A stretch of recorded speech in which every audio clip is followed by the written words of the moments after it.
Little Red Riding Hood. There was once a sweet and happy little girl whose granny made her a lovely red cape with a hood. The little girl loved it so much that she wore it everywhere she went. Soon, everyone became so used to her wearing it that they called her Little Red Riding Hood. "Little Red Riding Hood," said her mother one morning, "Granny is not feeling very well. Take her this basket of food and see if you can cheer her up." Little Red Riding Hood loved to visit her granny, so she took the basket of food and set off right away. "Go straight to Granny's house and don't talk to any strangers," her mother called after her. "Don't worry," sang Little Red Riding Hood as she went merrily on her way. Little Red Riding Hood skipped off through the woods. The sun was shining, the birds were chirping in the treetops, and she didn't have a care in the world. Very soon she met a wolf. "Well, hello there," said the wolf in a silky low voice. "And where are you off to on this fine morning?" "I'm going to visit my granny," replied Little Red Riding Hood, forgetting her mother's warning.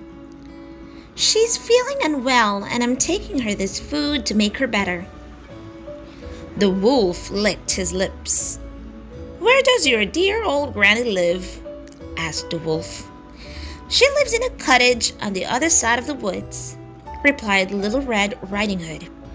"It has pretty roses growing around the door." "Is that so?" said the wolf. "Why, it sounds lovely." There were some beautiful wild flowers growing in the woods, and Little Red Riding Hood stopped to admire them.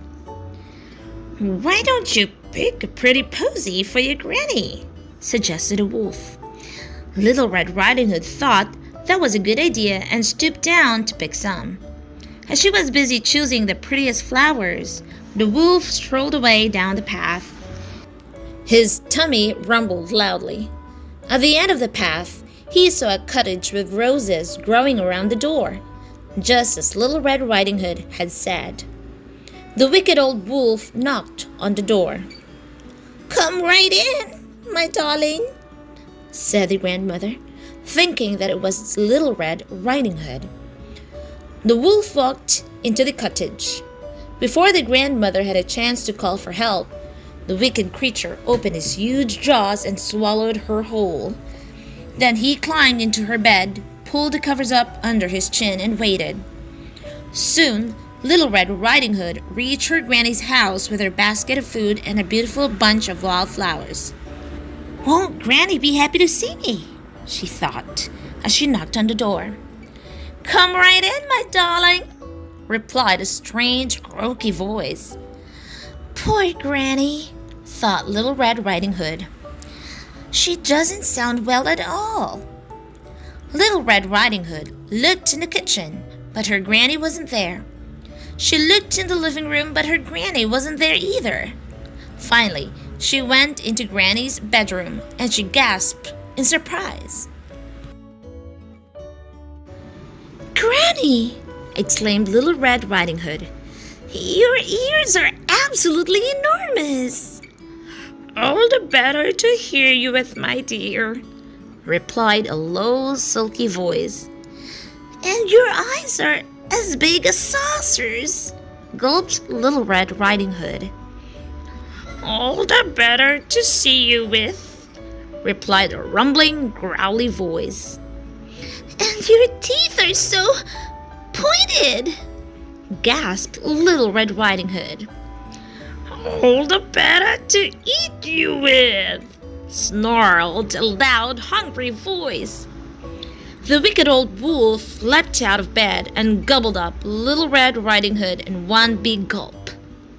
Then he lay down on the bed and fell fast asleep. Luckily, a woodcutter was working nearby. He heard some very loud and growly snoring sounds coming from the little cottage. "I don't like the sound of that," he thought. With his axe ready, he crept into the grandmother's house. He tiptoed into the bedroom and found the wolf fast asleep, with his tummy bulging fit to burst. "You wicked old wolf!" cried the woodcutter. "What have you done?" He tipped the wolf upside down and shook him as hard as he could. Out fell the very dazed Little Red Riding Hood, followed by her poor old grandmother. "It was so dark in there," cried the little girl. "Thank you for saving us."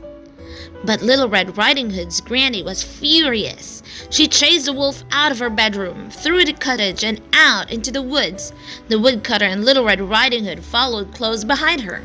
The wolf never returned, and Little Red Riding Hood never spoke to strangers ever again. The end.